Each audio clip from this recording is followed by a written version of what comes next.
Esta conferencia comenzará a grabarse. Bien, pues vamos a dar comienzo a una nueva sesión de comentarios a las enseñanzas de Seth. Y esta vez lo hacemos con la trilogía Habla Seth, pero ya con el segundo libro, Habla Seth 2. Y habíamos comenzado en la sesión pasada, el capítulo primero, las relaciones en las reencarnaciones. Y lo vamos a continuar hoy.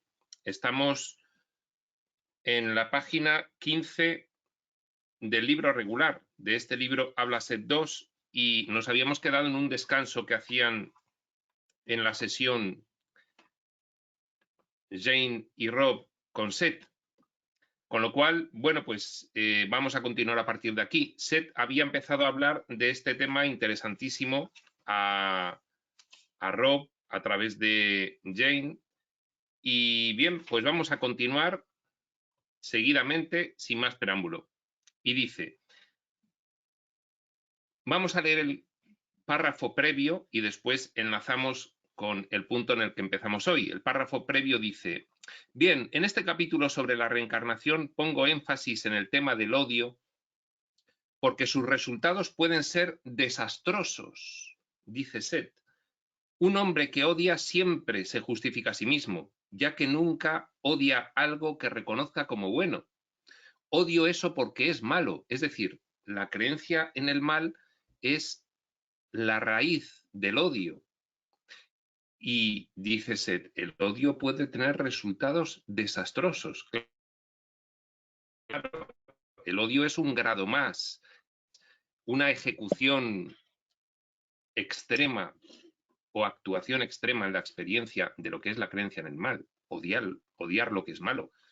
Pero si el odio tiene resultados desastrosos, todo esto tiene causa en la creencia en el mal. Por lo tanto, cree ser justo en su odio. Un hombre que odia siempre se justifica a sí mismo, ya que nunca odia algo que reconozca como bueno, siempre es porque lo reconoce como malo. Por lo tanto, cree ser justo en su odio, pero el odio es en sí mismo una afirmación muy fuerte que lo seguirá durante sus vidas sucesivas, hasta que aprenda que el único destructor es el propio odio. Este párrafo podemos considerar que resume la sesión anterior de alguna manera. Y ahora sí, continuamos. Ahora podéis hacer un descanso. Empezad vuestra charla y yo os escucharé. Bien, dice Rob. ¿Puedes comprender este material? Pregunta Seth. Desde luego, ¿por qué lo preguntas? Replica Rob, inclinándose hacia adelante con sentido del humor. Tú eres mi primer lector, le dice Seth a Rob. 22:51. El descanso llegó entre las risas de Sue y Carl. Era una pareja que estaban invitadas a esa sesión. El ritmo de Jane había sido rápido la mayor parte del tiempo. Continuamos a las 23:08 de igual manera. Nada más lejos de mi intención que interrumpir vuestra edificante conversación. Recordad de qué hablabais y lo dejaremos así. Ahora continuaremos con el dictado, les dice Seth a los cuatro. Os estabais entreteniendo mucho con vuestra conversación, pero vamos a continuar.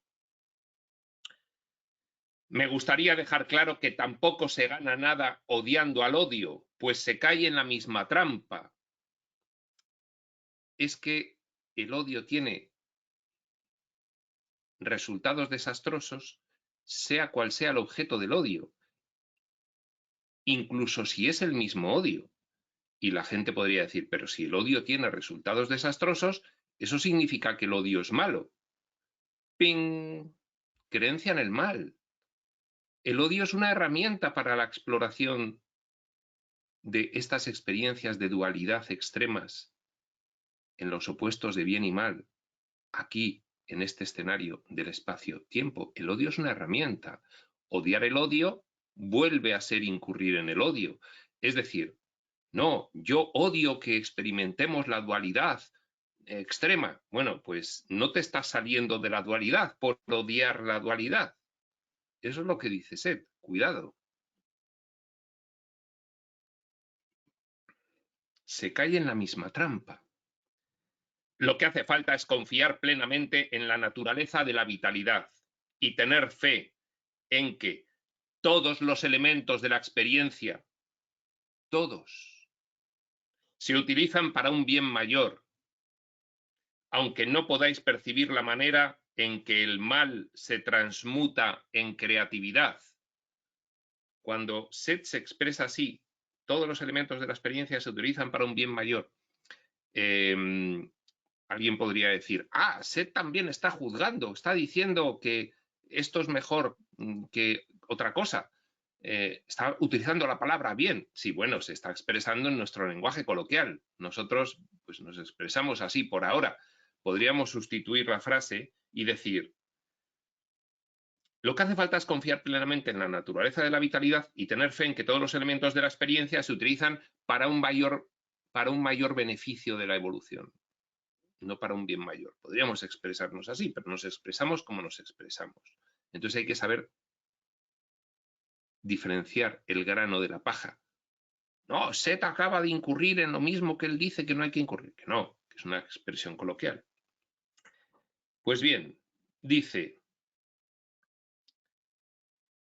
hay que tener fe en que todos los elementos de la experiencia se utilizan para un bien mayor. Esto es lo mismo que decir, al final, todo es para un mayor beneficio de la evolución, porque todos son experiencias de aprendizaje, todos son ventanas de oportunidad. Cumplimos el propósito, incurriendo en cualquiera de las experiencias que aquí calificamos de buenas o malas. Incurrimos en el gran propósito de estas exploraciones, que es tener todas esas experiencias y aprender de ellas, y a partir de ahí reconocer la naturaleza real, divina de nosotros.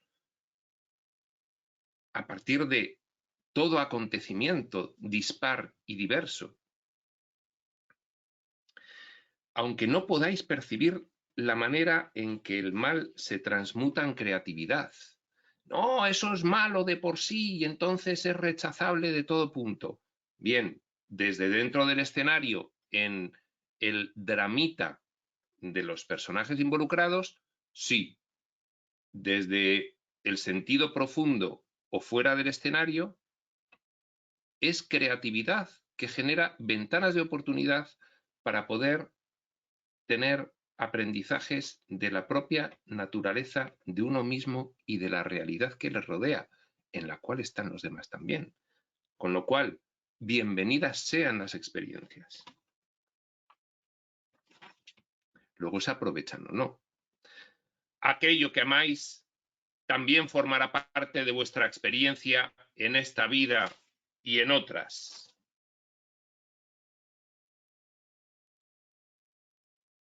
Aquí está un poco haciendo referencia a lo que ha hecho en la siguiente sesión, que es a la ley de la atracción. Odiáis esto, os lo encontraréis en la siguiente vía. Amáis esto, por ejemplo, puso el ejemplo. Odiáis la guerra, tendréis guerra. Amáis la paz, tendréis paz. Aquello que amáis también formará parte de vuestra experiencia en esta vida y en otras. El concepto más importante que debéis recordar es que nadie os impone la experiencia de determinada vida, sino que ella se conforma fielmente de acuerdo con vuestras emociones y creencias. Se conforma. Por supuesto, no vamos a explicar que nadie nos está imponiendo estas experiencias, porque esto sería de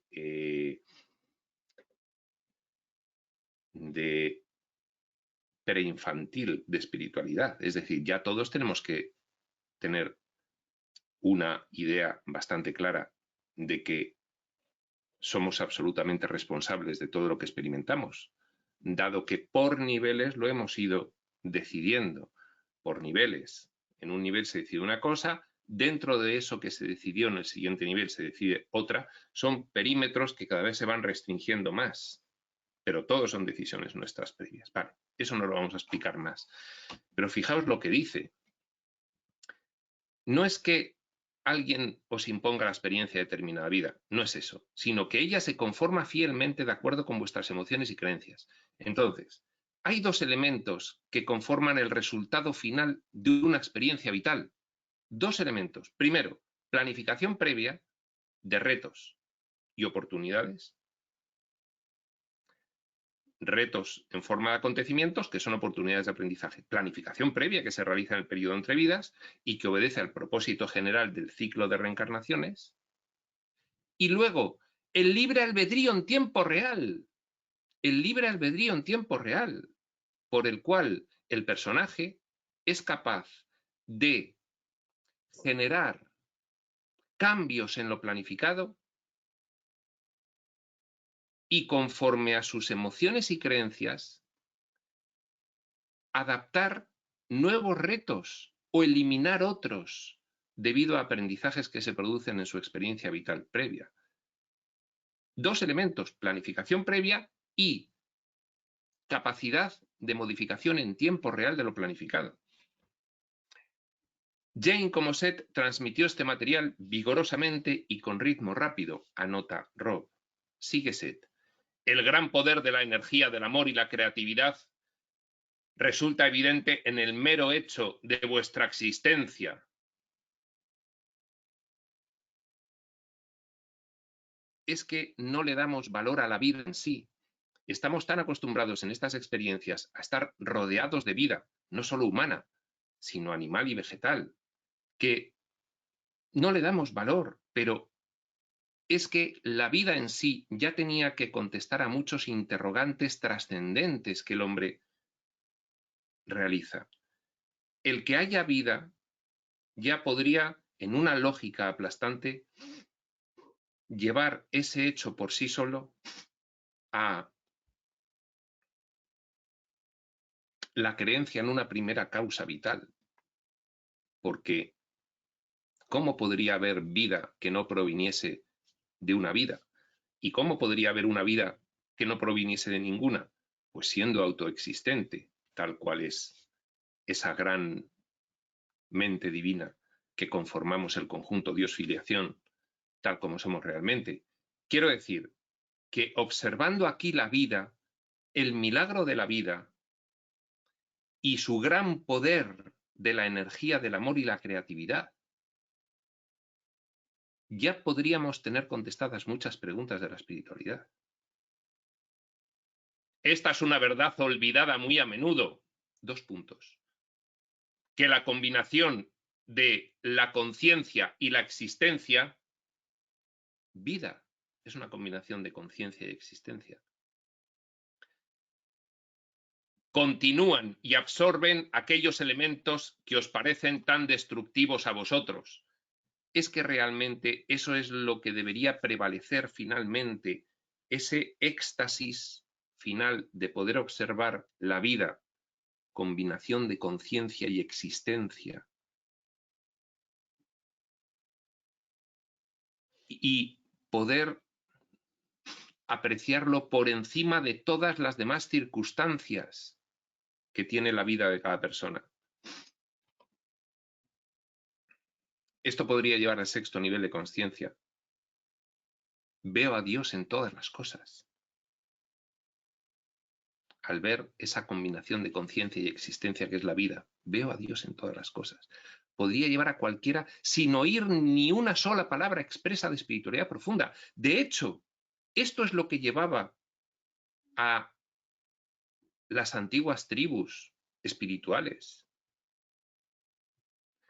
a sus chamanes, que desarrollaban una profundísima sabiduría espiritual. Y no había textos. La observación de la vida. Pausa a las 23:13. El odio es poderoso, enfatiza es, subrayándolo, si creéis en él. Claro, toda creencia implica poner en marcha la herramienta más poderosa del universo, que es la mente, para generar una atracción conforme a esa creencia. Por eso el odio es poderoso si creéis en él.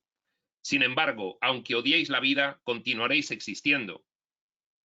Es que eso, amigo mío,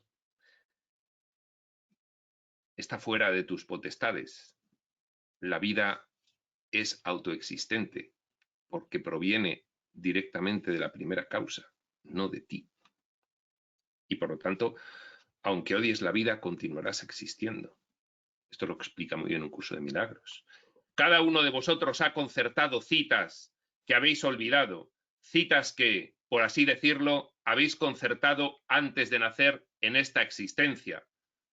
Pues, claro, la planificación de acontecimientos por los cuales vamos a tener una serie de relaciones en cada una de las reencarnaciones, así se titula este capítulo, que nos van a presentar esos retos y esas ventanas de oportunidad para el aprendizaje.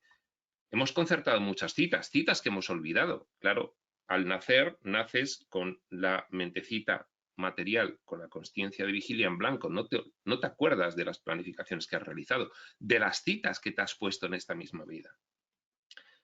En muchos casos, los amigos que hacéis eran vuestros íntimos amigos mucho antes de que los encontraseis en esta vida presente. Esto no quiere decir que todas vuestras amistades actuales hayan sido conocidos vuestros. Y ciertamente no implica un disco aburrido que se repite y se repite, ya que cada encuentro es nuevo en sí mismo a su manera. Claro, porque sí, tú eres cada uno de los personajes del ciclo de reencarnaciones, pero lo eres desde el punto de vista de que la porción de conciencia de sexto nivel dimensional que ha ocupado cada uno de esos personajes es la misma. Pero los personajes son diferentes, son creaciones que ya se quedan para siempre y son en algún aspecto, en el físico material y desde el punto de vista de la mentecita material, diferentes de ti. Eres a la vez tú y no eres tú. Con lo cual, por eso dice Set, esto no quiere decir que todas vuestras amistades actuales hayan sido conocidos vuestros. Y ciertamente no implica un disco aburrido que se repite y se repite, ya que cada encuentro es nuevo en sí mismo a su manera. Claro, el personaje es nuevo. Y el personaje es una creación de la misma porción de conciencia, pero es una creación nueva e independiente. Si recordáis lo que dije sobre las familias, comprenderéis que también los pueblos y las ciudades pueden estar compuestos. Dijo que las familias se iban frecuentemente reencarnando en grupos. En la siguiente reencarnación, la familia no tenía habitualmente las mismas relaciones familiares, padre e hijo, se intercambiaban los papeles. O no, o hay familias que se reencarnan estrictamente de la misma manera en que lo fueron en otra vida. El padre sigue siendo el padre, la madre, los hijos. Pero bueno, dice, si recordáis lo que dije sobre las familias, comprenderéis que los pueblos y las ciudades pueden estar compuestos por los habitantes pasados de esos mismos pueblos y ciudades, transportados con experiencias e historiales nuevos, con los que el grupo intenta distintas experiencias.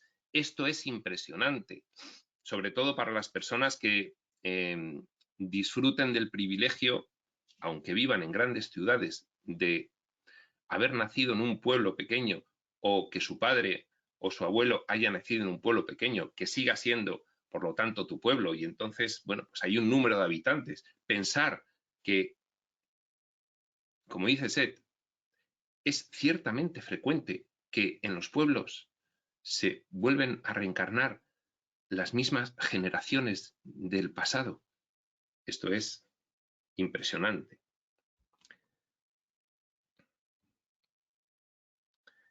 Bien, a veces también hay variaciones, como por ejemplo que los habitantes de cierta ciudad de Idaho puedan ser los mismos habitantes renacidos que vivieron, digamos, en 1632 en una pequeña aldea irlandesa. Pues resulta que los de la aldea irlandesa emigran todos a Idaho y en la siguiente reencarnación son habitantes de Idaho. Pues esto también es interesante. Algunas personas que quisieron viajar del viejo al nuevo mundo podrían renacer en el nuevo. Debéis recordar también que las capacidades adquiridas en vuestras vidas pasadas están a vuestra disposición para vuestro uso actual. Cosecháis vuestros propios premios. Claro, claro, ¿qué sentido tendría si no el concepto de evolución sucesiva? ¿Qué propósito podría tener un ciclo de reencarnaciones si no se fuesen acumulando los aprendizajes internos y las habilidades espirituales ganadas en una vida para las siguientes vidas de forma interna. No nace el personaje conscientemente evolucionado. Nace evolucionado inconscientemente y por lo tanto su inconsciente está más evolucionado de lo que estaba en la vida anterior. El consciente, depende del entorno en el cual se desarrolle, tendrá mayor o menor facilidad para rescatar del inconsciente esas habilidades y logros de la otra vida, o no, pero están ahí, están ahí.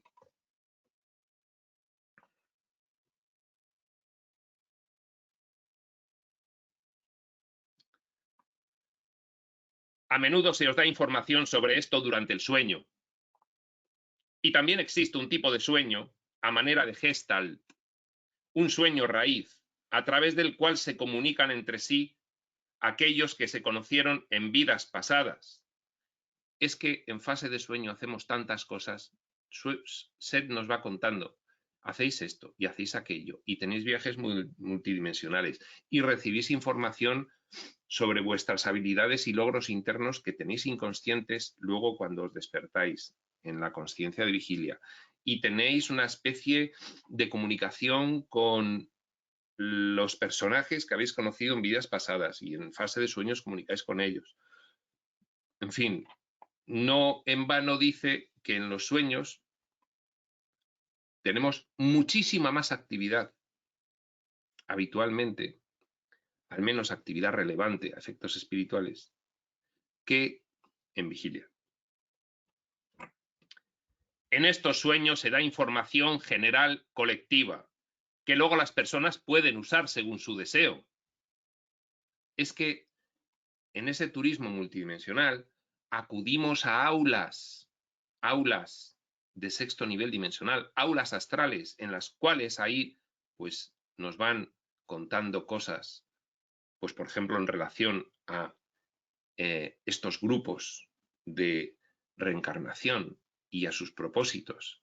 Nos cuentan cosas y luego aquí no nos acordamos, pero están internamente ahí y podemos rescatarlas. Se hacen planes globales para el desarrollo y los miembros de un grupo, digamos, de una ciudad, claro, cada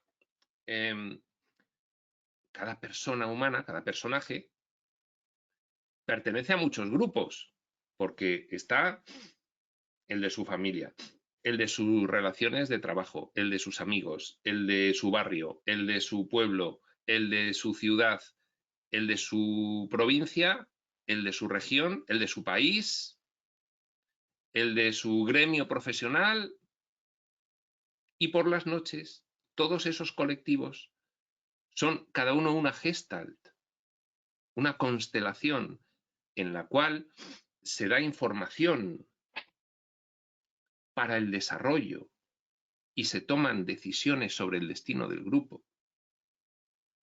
Algunos individuos siempre escogen nacer formando parte de algún grupo, es decir, renacen con contemporáneos del pasado, por ejemplo, de un gremio profesional. Mientras que otros desdeñan tales esfuerzos y vuelven en posiciones mucho más solitarias y novedosas. 23-25. Esta es una cuestión de sentimientos psicológicos. Ciertos individuos se encuentran más cómodos, más seguros y más capaces trabajando en compañía. Podríamos considerar la analogía de una persona que llega a la universidad con su clase del jardín de infancia. De hecho, dirá Seth en algún otro punto que esto es lo más frecuente, que las conciencias pues prefieren irse reencarnando en grupos de conocidos de otras vidas, que esto es lo más frecuente.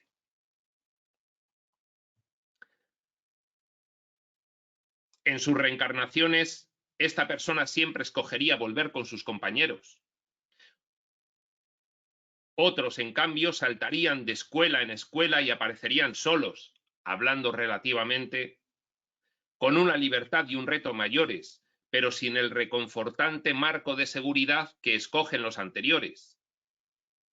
Pues habría los menos, los minoritarios, los solitarios, que a cada reencarnación preferirían hacerlo en grupos con los que no hubiesen tenido nada que ver en vidas anteriores.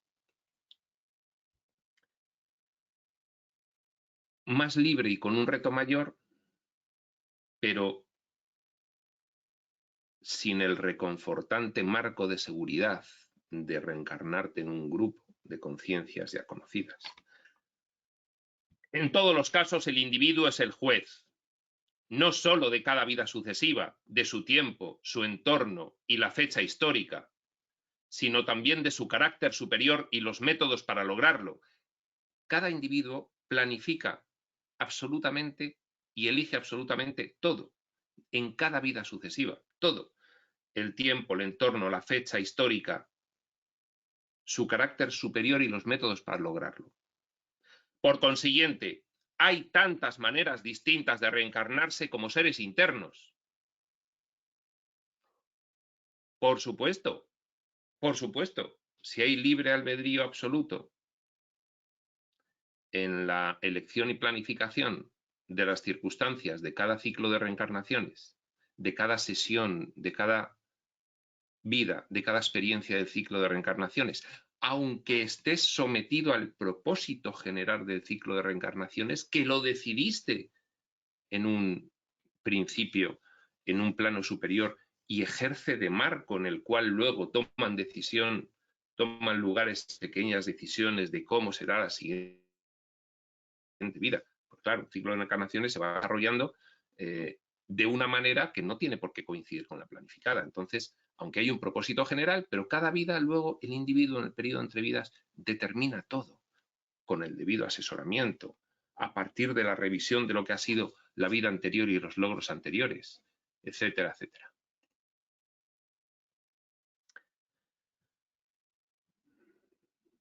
Por lo tanto, hay tantas maneras distintas de reencarnarse como seres internos. Y cada ser interno escogerá sus propios métodos característicos. Hay frecuencias, hay cosas que se escogen más frecuentemente que otras, pero la libertad es absoluta y finalmente no hay dos planificaciones de reencarnación exactamente iguales. Terminaré la sesión ahora que está empezando el capítulo, ahora que está empezado el capítulo. Tengo el sentimiento de que en algún caso tendremos alguna sesión extra,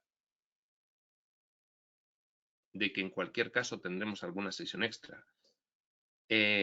Ahora veremos que esta sesión que se pretende acabar, al final no la acaba. Ya veremos por qué. Les deseo una buena noche a mis amigos presentes. Espero que en vuestro próximo viaje, entre paréntesis, dice Rob, Seth había estado ayudando a Carl y Sue en sus viajes astrales. Espero que en vuestro próximo viaje traigáis los recuerdos de vuelta y, dice Rob dirigiéndose a mí, también tú, porque les está enseñando Seth a todos a realizar viajes astrales y bueno, pues en fin, ya parece que lo van empezando a ir consiguiendo, pero no recuerdan luego bien la información, entonces, pues, lo típico. Muy bien, buenas noches, Seth, y gracias. Aquí parece que acaba la sesión. 23:34. El trance de Jane había sido profundo, con los ojos muy abiertos y oscuros. Seth está aquí todavía, nos dijo. No se había ido. Aunque acabó la sesión, no se había ido. En ese momento brotó una conversación muy animada entre nosotros cuatro, los dos matrimonios. Sue, la mujer del matrimonio amigo, trajo a colación el tema de la superpoblación.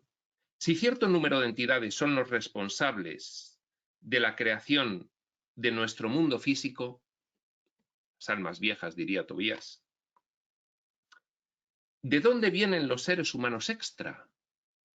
Los que han venido después, que no son almas tan viejas.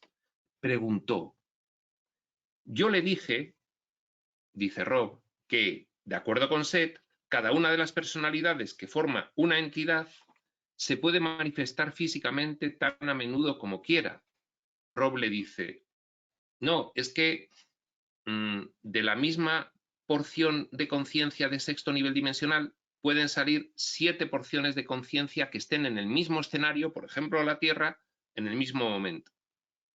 Le contesta eso Rob, según Set, que es verdad, pero también es verdad que vienen conciencias nuevas.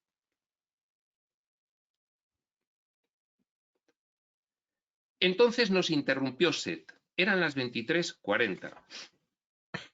O sea que Set, en 6 minutos que dijo que se iba, no se fue y se quedó escuchando y volvió a entrar. Bien, concededme un momento. Pausa. Se queda Set como en pausa. Pasa la pausa. Lo primero de todo es que, como raza, vosotros os habéis considerado separados del resto de la naturaleza y de la conciencia. Ahora explica esto que dice.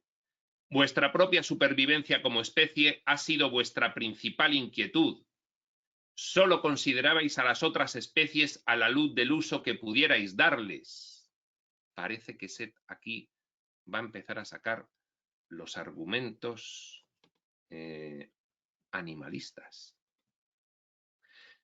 No habéis tenido ninguna concepción verdadera de lo sagrada que es toda conciencia. Esta es una frase muy, muy, muy importante.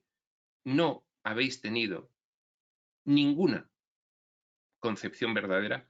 1968. No ha pasado tanto tiempo. No habéis tenido ninguna concepción verdadera de lo sagrada que es toda conciencia. Es decir, toda manifestación vital. Y no solo toda manifestación vital, sino también toda manifestación inorgánica. Porque hay conciencia latente tras de todo. Un nivel de conciencia ya, veo a Dios en todas las cosas, hemos dicho antes.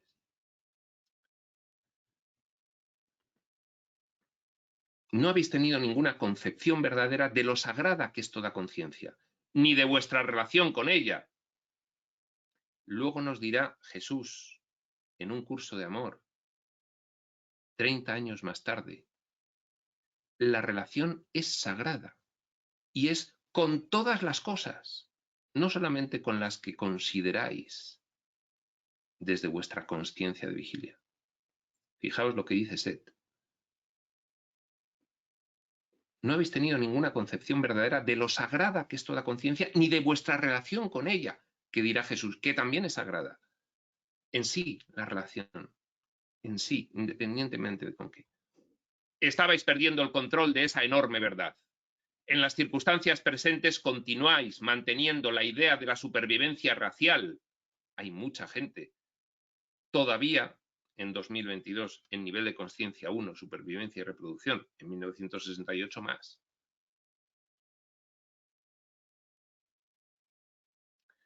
Continuáis manteniendo la idea de la supervivencia racial, sin tener en cuenta sus consecuencias.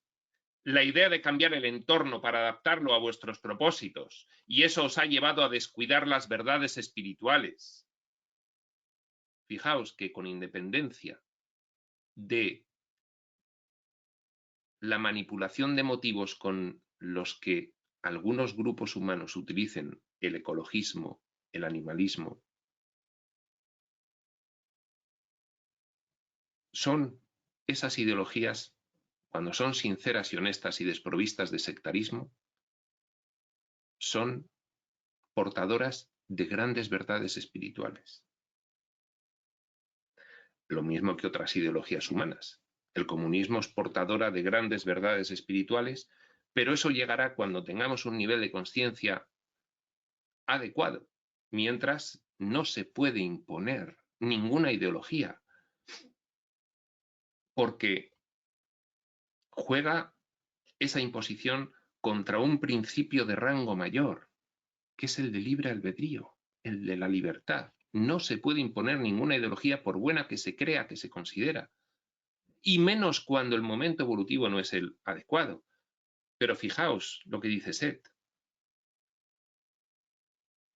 Haber descuidado el entorno, haber olvidado lo sagrado de toda vida, os ha llevado a descuidar las verdades espirituales. Por consiguiente, Ahora estáis viendo los resultados en la realidad física.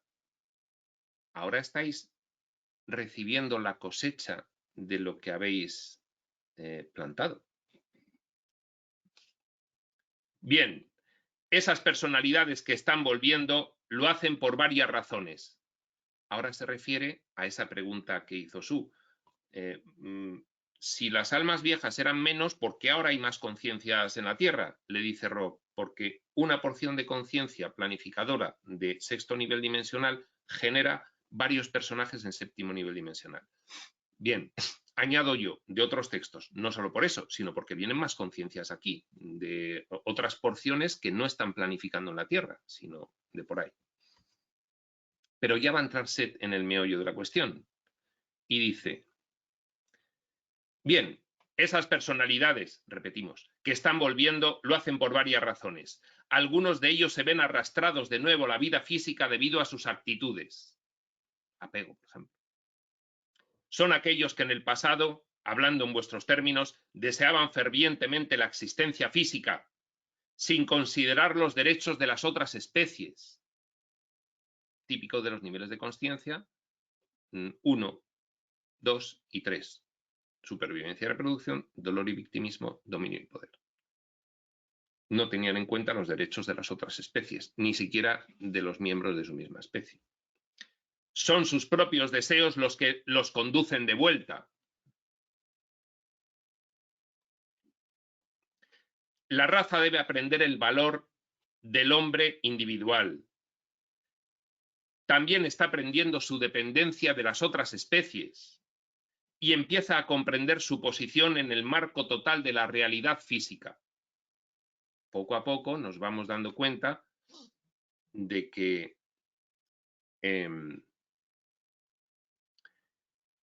según vamos avanzando en nivel de consciencia y pasamos de la creencia de que aquí hay que sobrevivir y que por lo tanto todo vale, según vamos avanzando, dolor y victimismo, ya vamos un poco en ese nivel 2, empatizando, dominio y poder, empezamos a tener cierta independencia de criterio y hacer uso de la autonomía personal con respecto a las situaciones de mera supervivencia y reproducción y dolor y victimismo. En 3, dominio y poder. Pero ya en 4, amor, sentido, ya ahí la cosa empieza a cambiar y nos empezamos a dar cuenta de que hay más conciencias experimentando en este escenario de nuestra misma especie y de otras especies.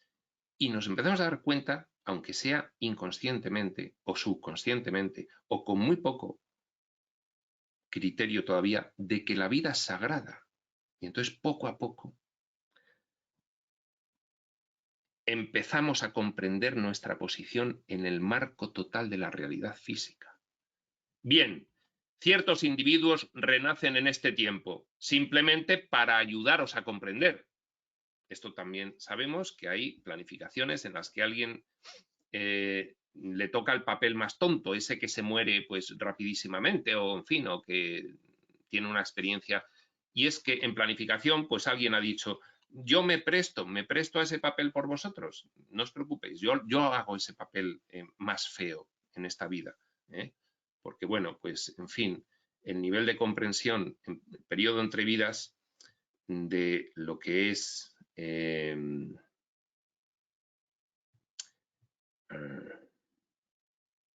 la realidad de la exploración espaciotemporal y sus propósitos elevados hace que ahí haya conciencias que digan, no me importa, yo porque vosotros aprendáis me presto a tener este papel más desfavorecido en este drama que estamos planificando, por ejemplo, pues a nivel familiar o algo así. Ciertos individuos renacen en este tiempo simplemente para ayudaros a comprender.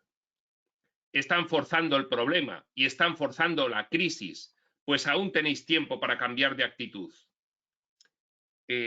Yo creo que aquí también se está refiriendo a algunos individuos que ya han terminado el ciclo de reencarnaciones, que no tienen por qué seguir planificando vidas físicas en este escenario, pero no obstante se vienen para ser profesores y maestros y ayudar a los demás a comprender, porque dice, están forzando el problema y están forzando la crisis, y a veces no lo hacen solo como maestros explícitos, sino que lo hacen en el papel de malos que generan auténticas crisis, catástrofes, guerras, etcétera, etcétera, precisamente para abocar a una catarsis y que los demás comprendamos. Esto también es maravilloso.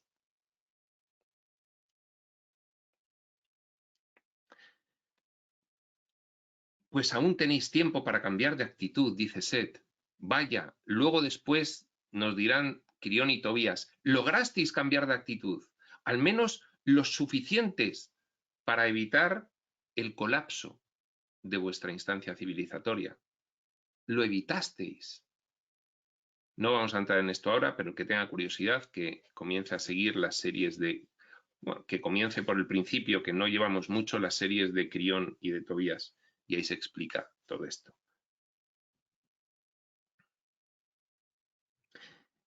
Estáis trabajando en dos problemas principales, pero ambos conciernen a lo sagrado del individuo y la relación del individuo con lo demás.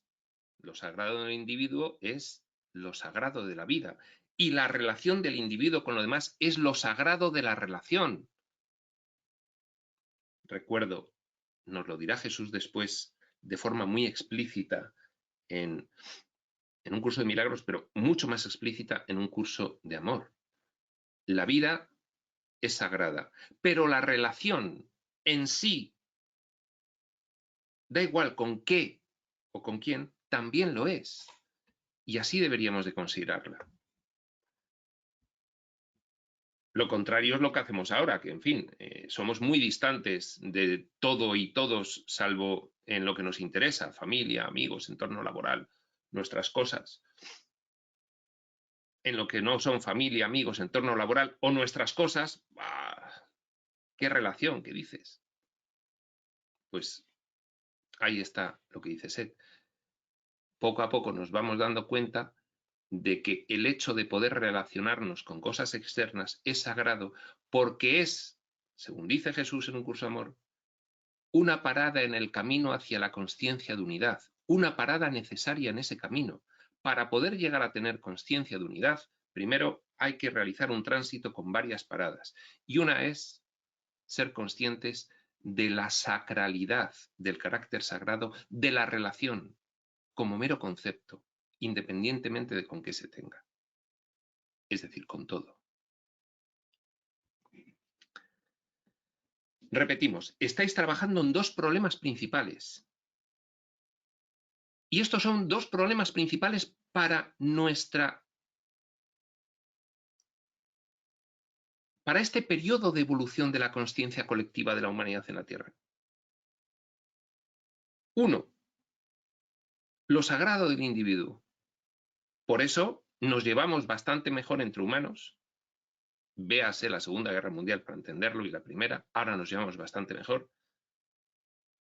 Y empezamos a llevarnos mejor con el resto de conciencias animales y vegetales. Empezamos a llevarnos bastante mejor. Y empezamos a tener un concepto de sentido de la vida en el cual la relación con los demás y con el entorno, contigo mismo el primero, cobra una importancia esencial en la vida de cada uno, por encima de las importancias del mundo. Por eso se ha podido producir este cambio de consciencia que se ha producido desde la primera revelación moderna. No es la primera revelación del siglo XX, que es el libro de Urantia, sino la primera revelación moderna en la cual ya se nos hablan en profundidad de los planos de planificación. Hasta ahora. Por eso se ha producido este cambio de conciencia. Seth ya era consciente. Estáis empezando. Estáis trabajando con dos problemas principales y llevamos trabajando con ellos estas décadas y lo estamos consiguiendo. Lo sagrado del individuo y lo sagrado de la relación. La relación del individuo con los demás y con toda conciencia orientada físicamente. No podremos seguir evolucionando si no cambiamos nuestra conciencia en ese sentido. Afortunadamente, entiendo que todo estudiante de espiritualidad expresa llega finalmente a las mismas conclusiones. No solo en cuanto a lo sagrado de la vida, sino también en cuanto a lo sagrado de tu relación con tu entorno. Humano, animal, vegetal y el propio planeta. El problema de la guerra os va a enseñar antes o después que cuando matáis a otro hombre, básicamente acabáis matándoos a vosotros mismos. El principal damnificado por un ataque es uno mismo. Esto es uno de los conceptos espirituales más manejados por los textos revelados para nosotros en esta época. El ataque lo es contra uno mismo.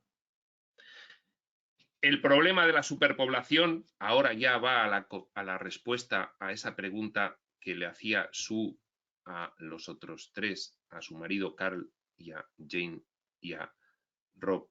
Pregunta por la cual Seth volvió, porque le pareció muy interesante, estaba ahí cotillando y le pareció muy interesante y entró otra vez.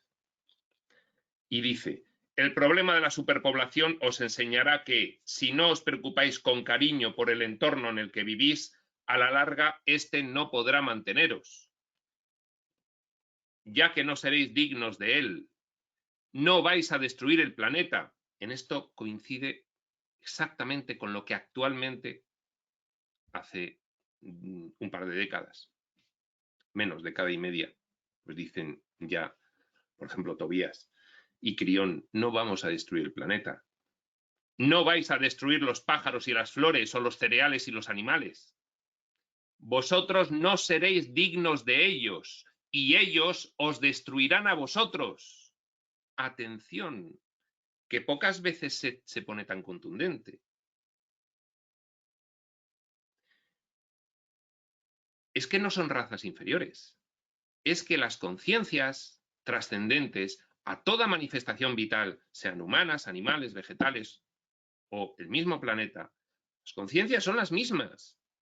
Y si tú estás en actitud de ataque, ¿qué hemos dicho? ¿Quién es el principal damnificado en una actitud de ataque?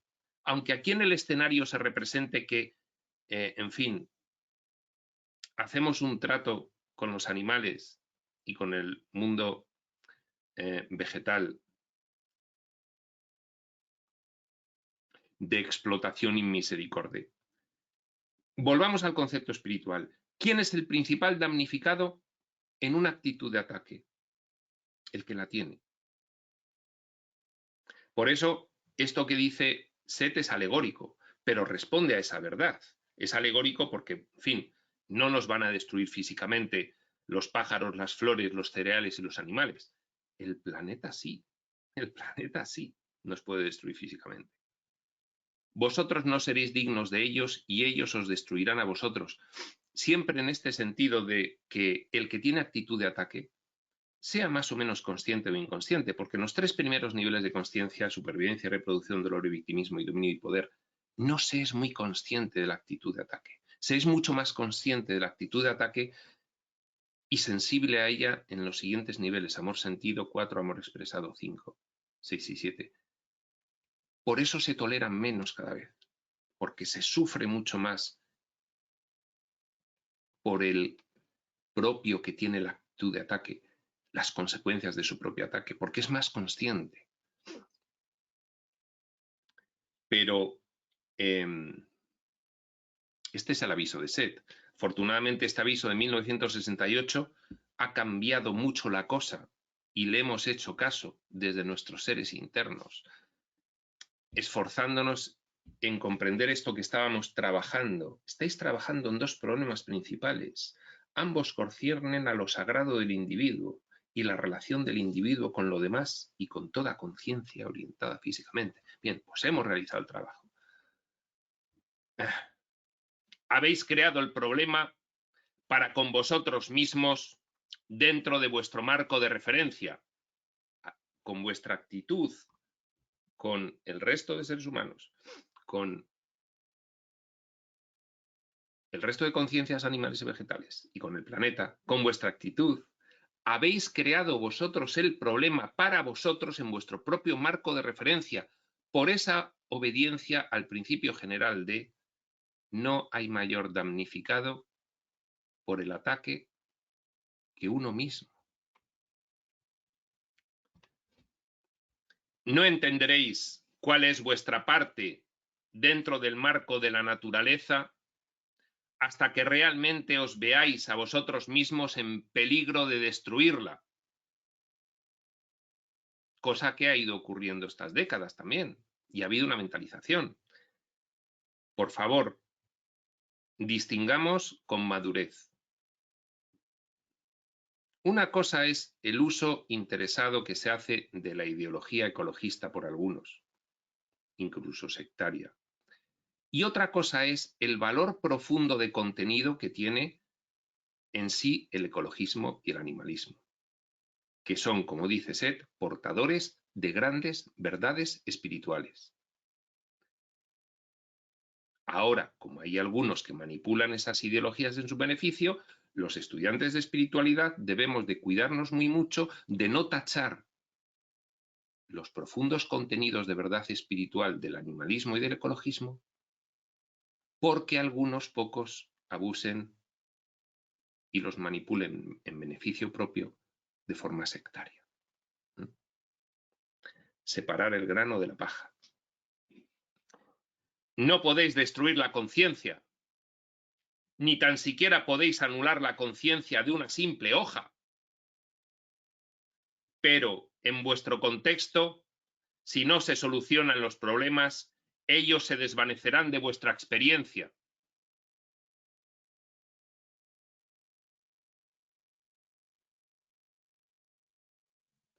Yo creo que esto no está bien traducido. Debería decir, en vuestro contexto, si no se solucionan los problemas, ellos no se desvanecerán solos de vuestra experiencia. Creo que ese es el sentido, puede ser un error de traducción. Sin embargo, la crisis es un tipo de terapia, reconoce Seth. Si no se da uno cuenta a nivel individual o colectivo, a pesar de todas las señales que se van poniendo de manifiesto en la experiencia vital individual o colectiva, al final viene la crisis, que es catárquica y es un recurso de aprendizaje radical y contundente, que en el escenario se vive de una forma muy doliente, pero como recurso de aprendizaje es muy efectivo. Sin embargo, la crisis es un tipo de terapia. Es un método de enseñanza que habéis creado para vosotros, porque lo necesitabais. Y lo necesitáis ahora. 1968. Necesitáis ahora seguir teniendo crisis, porque todavía no sois suficientemente conscientes. Ya en la medición de 1987 del nivel de consciencia nos dijo Crión, ahí ya cambió la cosa. Del 68 al 87, la última medición fue en el año 62, cuando empezó Seth, porque no era suficiente y nos aproximábamos a un entorno de probabilidad de extinción masiva de la humanidad. Entonces entran las revelaciones para intentar que espabilemos, y entonces ya en la medición del 87 ya la cosa cambia bastante, y en la de 2012 cambió mucho. Que cambie el nivel de conciencia de la humanidad porque muchos allegan conscientemente al camino espiritual expreso y la gran masa eleva bastante su nivel de conciencia sin darse cuenta. No obstante, eso inaugura una época de cambios, que es lo que estamos viendo a partir de 2008, año del salto cuántico, preparatorio de esa medición de 2012. Lo estamos viendo con la crisis financiera e inmobiliaria de 2008 y ahora con, en fin, estos acontecimientos entre 2020 y 2022, que están muy cercanos como para que yo pueda calificarlos con rigor, por eso digo estos acontecimientos. Pues también son una consecuencia de esos cambios que se han inaugurado porque hemos llegado al punto de nivel de conciencia como para que se produzca un gran cambio en nuestro planeta. Y eso, como dice Tobías, una de las principales cosas que ocurren es el cambio.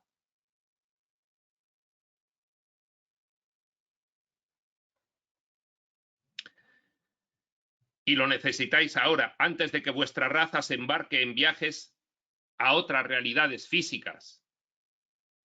Fíjate, nos dice Set, vuestra raza se embarcará en viajes hacia otras realidades físicas, no en viajes estelares, físicos, con naves espaciales, sino que después de esta estancia en la Tierra, pues iremos a hacer ciclos de reencarnaciones en otros escenarios, algunos, ¿no? Bueno, también puede ser lo otro, en fin. Debéis aprender ahora las lecciones en vuestro patio trasero, antes de poder viajar a otros mundos. Así que habéis traído esto sobre vosotros con ese propósito y vais a aprender. En fin, es muy interesante porque esto lo dice Set en 1968 y ya tenemos una cierta perspectiva 60 o 70, 50, no sé cuántos años más tarde, 60 o 70 años más tarde, de lo que ha ido ocurriendo. Entonces, bien, vamos a hacer nuestro final de sesión aquí, justo cuando acaba su sesión 550 y lo dejamos empezando a la 551. Por lo tanto, nuestra siguiente sesión de Espacio Sutil será la tercera parte de este capítulo 1. Hoy terminamos la segunda aquí y sin más, prospector.